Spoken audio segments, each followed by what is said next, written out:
Iran পৃথিবীর একমাত্র দেশ যে দেশের ওপরে আমেরিকা, ইউরোপীয় ইউনিয়ন এবং রাষ্ট্রসংঘ এক বিপুল সংখ্যক নিষেধাজ্ঞা জারি করে তাকে গলা টিপে খুন করার চেষ্টা করেছে। ন্যূনতম অক্সিজেনটুকু তার শরীরে যাতে না প্রবেশ করে তার সব রকম বন্দোবস্ত করার চেষ্টা করেছে পশ্চিমী দুনিয়া মিলিতভাবে। ইরানের অপরিসীম প্রতিরোধ ক্ষমতা রয়েছে। ইরানের ওপরে যে পরিমাণ নিষেধাজ্ঞা জারি করেছে পশ্চিমী দুনিয়া, অন্য কোনো দেশের পক্ষে এই নিষেধাজ্ঞা সহ্য করে তার স্বাধীনতাকে বাঁচিয়ে রাখা সম্ভব ছিল না। মোট স্যাংশন 12,715টি স্যাংশন চাপিয়েছে পশ্চিমী দুনিয়া, যার মধ্যে এই মুহূর্তে 9,753টি স্যাংশন সক্রিয়। অর্থাৎ ইরান কোনোভাবেই যাতে দাঁড়িয়ে না থাকতে পারে, বিদেশ থেকে যেন একটি টিকলি পর্যন্ত ইরানে না ঢুকতে পারে, বা ইরান পৃথিবীর কোনো দেশে সামান্য একটা সুস পর্যন্ত বিক্রি করতে না পারে, তার জন্যে গোটা ইরানকে চারিদিক থেকে বেঁধে রেখেছে এই পশ্চিমী দুনিয়া। আমেরিকা যুক্তরাষ্ট্র একাই 3,631টি স্যাংশন দিয়েছে। ইউনাইটেড কিংডম অর্থাৎ ইংল্যান্ড তারা দিয়েছে 2,943টি স্যাংশন। ইউরোপীয় ইউনিয়ন 985টি স্যাংশন এবং ইউনাইটেড নেশনস রাষ্ট্রসংঘ তারা দিয়েছে 121টি স্যাংশন। সব মিলিয়ে 9,753টি স্যাংশন রয়েছে ইরানের উপরে। নিষেধাজ্ঞাকে অবজ্ঞা করা যে দুঃসাহস ইরান অর্জন করেছে তা শিক্ষার উপরে ভর করে। ইরানের বিজ্ঞান শিক্ষা আদিকাল থেকেই উন্নত এবং সেই ধারায় ছেদ পড়েনি। যখন গোটা পৃথিবী চেয়েছে ইরানের বিজ্ঞান শিক্ষার শেকড়কে উপড়ে ফেলতে, খুন করতে, হয়েছে ঠিক তার উল্টো। দেখুন, মেহের নিউজ এজেন্সি তারা একটি খবর প্রকাশ করেছিল, Iran science production shows world's fastest growth. Science article রচনার ক্ষেত্রে ইরানের এক ঝাঁক বিজ্ঞানী নিরন্তর বিশ্বমানের আর্টিকেল রচনা করে চলেছে, যে আর্টিকেলের উপরে ভিত্তি করেই ইরানের এই বিজ্ঞান ক্রমশ উন্নত হচ্ছে।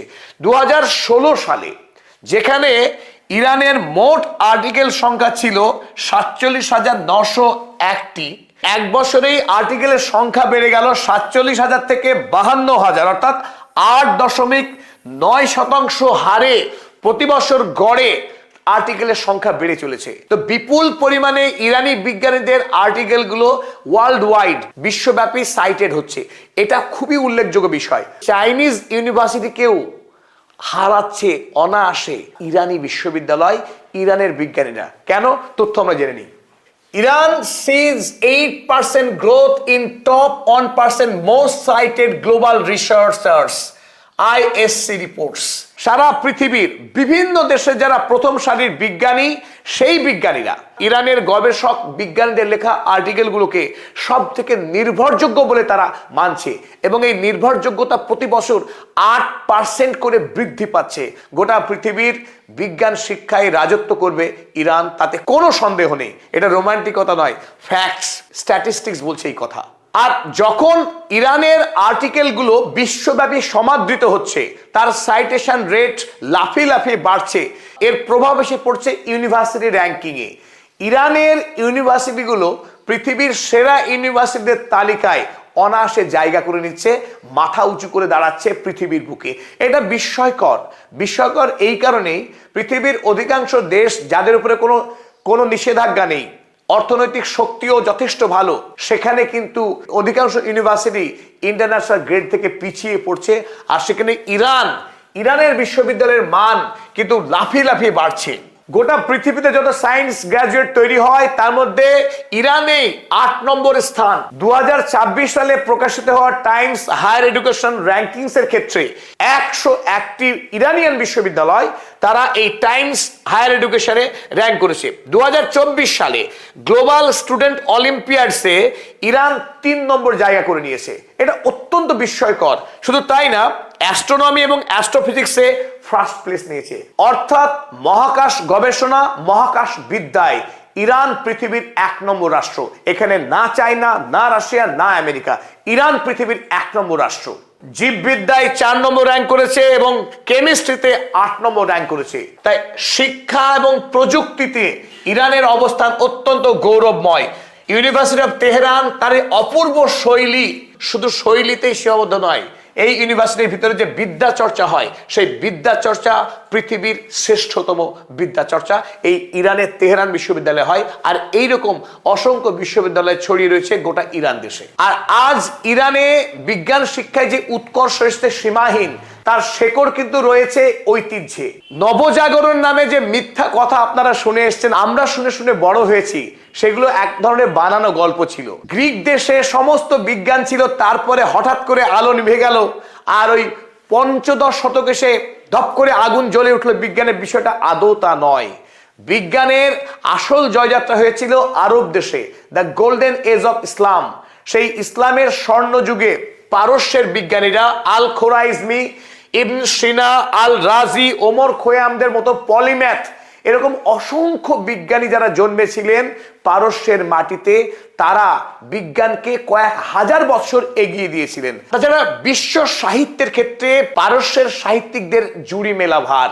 বিশ্ব সাহিত্যকে অনন্য রত্নে ভরিয়ে তুলেছেন এই হাফিজ, ফেরদৌসি, জালালউদ্দিন মোহাম্মদ রুমি এবং সিরাজিরা। তাদের তুলনা মেলা সত্যিই ভার গোটা পৃথিবীতে। সেই জাতি হলো ইরান জাতি, সেই জাতি পারস্য জাতি, যাদের ইতিহাসই রয়েছে শ্রেষ্ঠত্বের। তাছাড়া ধর্মীয় দিক থেকে যারা ইসলাম ধর্মাবলম্বী মানুষ, তারা জানেন যে পারস্যের গুরুত্ব কত অপরিসীম ধর্মের নিরিখে। ইমাম বুখারী, ইমাম মুসলিম, আবু দাউদ, আল তিরমিজি এবং ইমাম গাজ্জালি ইসলাম ধর্মের যে ভিত, তার যে আসল বৈশিষ্ট্য, তার তাত্ত্বিক এবং দার্শনিক যে ভিত্তি, তার নির্ভুলতাকে দাঁড় করিয়েছেন এই সমস্ত পণ্ডিত, যাদের প্রত্যেকের বাস ছিল এই পারস্য দেশে। অর্থই সমস্ত আবিষ্কারের কেন্দ্রে। যদি কোনো দেশ অর্থনৈতিকভাবে শক্তিশালী না থাকে, সেই দেশের পক্ষে বিজ্ঞান শিক্ষাকে বাঁচিয়ে রাখা সম্ভব না। আমেরিকা, ইউরোপ, ইউরোপীয় ইউনিয়ন কিংবা রাষ্ট্রসংঘ, তারা যখন প্রত্যেকে ইরানকে খুন করার চেষ্টা করেছে, ইরানে যে খনিজ তেল, সেই তেল পৃথিবীর মুক্ত বাজারে বিক্রি করার অধিকার নেই ইরানের। তার প্রাকৃতিক সম্পদকে বিক্রি যখন করতে পারছে না, তাহলে সেই দেশ কিভাবে বেঁচে থাকে? তার সেই বেঁচে থাকার ক্ষেত্রে একটা তার নিজস্ব পদ্ধতি তারা আবিষ্কার করেছিল, যাকে পৃথিবীর নাম দিয়েছে রেজিস্ট্যান্স ইকোনমি নামে, অর্থাৎ প্রতিরোধমূলক অর্থনীতি। পৃথিবীর এই প্রতিরোধকে মোকাবেলা করার যে ইকোনমি, তারই নাম হচ্ছে রেজিস্ট্যান্স ইকোনমি। খুব উল্লেখযোগ্যভাবে রেজিস্ট্যান্স ইকোনমির যাত্রা শুরু হয়েছে 2014 সালে এসে। আয়াতুল্লাহ খামেনি বুঝতে পেরেছিলেন যে তার দেশ আগামী দিনে ভেঙে পড়বে যদি তারা নিজস্ব ইকোসিস্টেম তৈরি করতে না পারে। তাই দেশের আভ্যন্তরীণ 700টি নতুন কোম্পানি তৈরি হয়েছিল, নলেজ বেসড কোম্পানি। 2014 সালে 700টি কোম্পানি ছিল ইরানের অভ্যন্তরে এইরকম নলেজ বেসড কোম্পানি। 2016 সালে বেড়ে হলো 1800 এবং ধাপে ধাপে বাড়তে বাড়তে 2020 সালে ছিল 5200টি। আজ 2026 সালে গিয়ে 10,200টি কোম্পানি ইরানের অভ্যন্তরে তারা সীমাহীনভাবে প্রোডাকশন করছে, তারা যোগান দিয়ে চলছে ইরানের মানুষের নিত্য প্রয়োজনীয় সমস্ত রকম দ্রব্য। ইরানের এই 10,200টি কোম্পানি 18,000 রকমের ভিন্ন ভিন্ন জিনিস তারা উৎপাদন করছে। শুধুমাত্র নিজেদের দেশের বাজারে বন্দী থাকার কারণেই আমরা সস্তা অথচ উন্নত মানের প্রোডাক্ট যা ইরান তৈরি করে তা আমরা পাচ্ছি না। যে 10,200 কোম্পানি কথা বলছিলাম, তার একটু আভাস আমরা বুঝে নেওয়ার চেষ্টা করি। ডিজিকালা, যে বেজসের অ্যামাজন, সারা পৃথিবীর যে ই কমার্সের লার্জেস্ট প্ল্যাটফর্ম, প্রায় তার অনুরূপ ইরানের একটি $1 বিলিয়ন কোম্পানি রয়েছে, তার নাম ডিজিকালা। ডিজিকালা অনায়াসে চীনের আলিবাবা কিংবা অ্যামাজনকে টক্কর দেওয়ার মতো ক্ষমতা রাখে, কারণ ইরানে যে 18,000 রকমের ইউনিক প্রোডাক্টস তৈরি হচ্ছে এখন, সেই সমস্ত প্রোডাক্টসকে সারা পৃথিবীর বিভিন্ন প্রান্তে পাঠিয়ে দেওয়ার নেটওয়ার্ক ফ্রেমওয়ার্ক তৈরি হয়ে রয়েছে। শুধু সময়ের অপেক্ষা, সুযোগের অপেক্ষা। যদি সুযোগ পায়, আজ আলিবাবা যেভাবে চীনের সমস্ত প্রোডাক্টকে পৃথিবীর বিভিন্ন প্রান্তে পৌঁছে দিচ্ছে, একই কাজ করতে পারে ইরানের এই ডিজিকালা। অন্যদিকে স্ন্যাপ একটি সুপার অ্যাপ, যে সুপার অ্যাপ দৈনন্দিন জীবনের গ্রসারি থেকে শুরু করে চিকিৎসা পর্যন্ত সমস্ত ক্ষেত্রে যে প্রয়োজনীয় আমাদের দৈনন্দিন সমস্যা, তার সমাধানের সিঙ্গেল উইন্ডো স্ন্যাপ।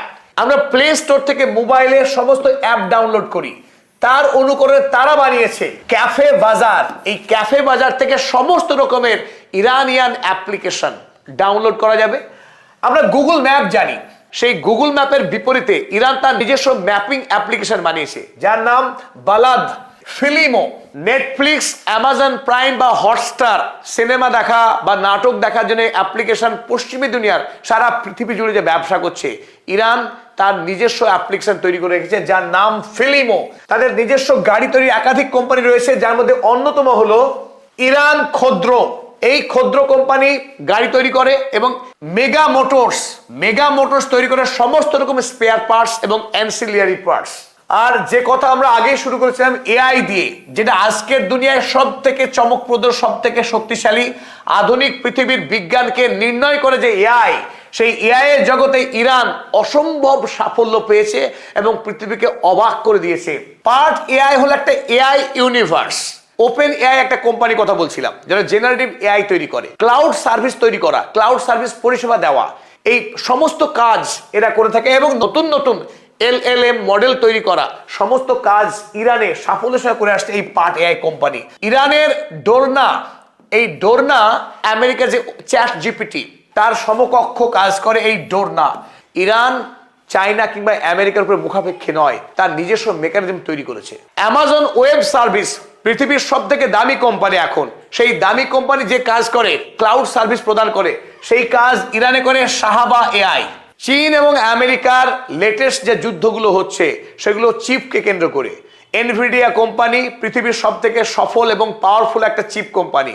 ইরানকে তো আমেরিকা চিপ বিক্রি করে না, তাহলে ইরান ল্যাপটপ বানায়, কম্পিউটার কি করে বানায়? কারণ তার নিজস্ব এই চিপ ম্যানুফ্যাকচারিং কোম্পানি আছে যেগুলো ওয়ার্ল্ড ক্লাস চিপ তৈরি করে। ইরানের সয়রান এবং পার্সেস সেমিকন্ডাক্টর কোম্পানি, এরা অত্যন্ত শক্তিশালী এবং আধুনিক। আর ইরানের শক্তিশালী ল্যাপটপ এবং কম্পিউটার যারা তৈরি করে যে কোম্পানি, তার নাম হচ্ছে গোল্ড ইরান।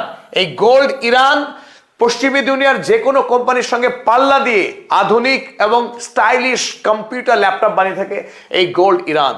তাই একবার যদি এই স্যাংশন উঠে যায়, আপনার আমার বাড়িতে বা আপনার আমার কাছে যে এইচপি, ডেল, এসার কোম্পানির যেসব ল্যাপটপ রয়েছে কিংবা অপো, ভিভো, শাওমি, রিয়েলমির মতো যে কোম্পানির মোবাইল ফোন রয়েছে, সেই জায়গায় গোল্ড ইরান জায়গা করে নিতে পারে, কারণ দামে এবং স্টাইলে এবং পারফরমেন্সে অনেক বেটার হতে পারে এই গোল্ড ইরান কোম্পানির মোবাইল কিংবা ল্যাপটপ। তাছাড়া মেডিসিনেও ইরান সমানভাবে শক্তিশালী, কারণ ইরানের যে চিকিৎসা পরিকাঠামো, সেখানে ক্যান্সার রোগ প্রতিরোধী হোক বা অন্যান্য যে কোনো অসুখের মোকাবেলা করাই হোক, সেই সমস্ত অসুখের মোকাবেলা ইরান তার নিজেই করে থাকে, কারণ পশ্চিমী দুনিয়া থেকে ওষুধ পর্যন্ত বিক্রি করা হয় না ইরানে। তাই আমরা পরিশেষে একটা কথাই বলবো, 1997 সালকে আবার ফিরবে, কারণ 1997 সালে প্রথম মার্কিনী নিষেধাজ্ঞাকে অবজ্ঞা করে রাশিয়ার গ্যাসপ্রম, ফ্রান্সের টোটাল এবং মালয়েশিয়ার পেট্রোনাস, এই কোম্পানিগুলো ইরানে $2 বিলিয়ন টাকা ইনভেস্ট করেছিল আমেরিকার নিষেধাজ্ঞাকে উপেক্ষা করে। আমেরিকা স্যাংশন দিয়ে জানিয়েছিল যে 20 মিলিয়নের অধিক টাকা যদি কোনো দেশ ইরানে ইনভেস্ট করে, সেই দেশকে সেকেন্ডারি লেভেলের স্যাংশন চাপিয়ে দেওয়া হবে। সেই ভয়কে উপেক্ষা করে যখন রাশিয়া, ফ্রান্স এবং মালয়েশিয়া এই $2 বিলিয়ন টাকা ইনভেস্ট করলো, ইরান তাদের পেট্রোলিয়াম ইন্ডাস্ট্রি এক লাফে ব্যাপক সাফল্য লাভ করলো এবং পরবর্তীকালে এই লাভের মুখ দেখার পর রাশিয়া, ফ্রান্স এবং মালয়েশিয়া আরো $5 বিলিয়ন টাকা ইনভেস্ট করে ইরানে। ইরানের নজিরবিহীন ইকোনমিক বুম হয়েছিল, যে বুমকে মোস্ট রোবাস্ট এক্সপেনশনারি ফেজ বলে আখ্যায়িত করা হয় ইরানের ইতিহাসে।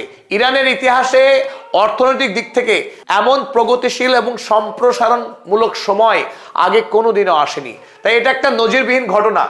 আজকের দিনে আমেরিকার সঙ্গে যে আলোচনা চলছে, যদি আলোচনা সাকসেসফুলি শেষ হয়, ইরান এবং আমেরিকা যদি শেষ পর্যন্ত সত্যি সত্যিই তারা কোনো চুক্তিতে আবদ্ধ হয়, ইরানের উপর থেকে যদি স্যাংশন উঠে যায়, তাহলে ইরানের যে অভ্যন্তরে বিপুল পরিমাণে কোম্পানি তাদের অসংখ্য শক্তিশালী প্রোডাক্ট নিয়ে প্রস্তুত আছে, একবার যদি বিশ্ব বাজারে দরজা খুলে যায়, ইরান পৃথিবীর অন্যতম শক্তিশালী ইকোনমি হবে, এতে কোনো সন্দেহ নেই।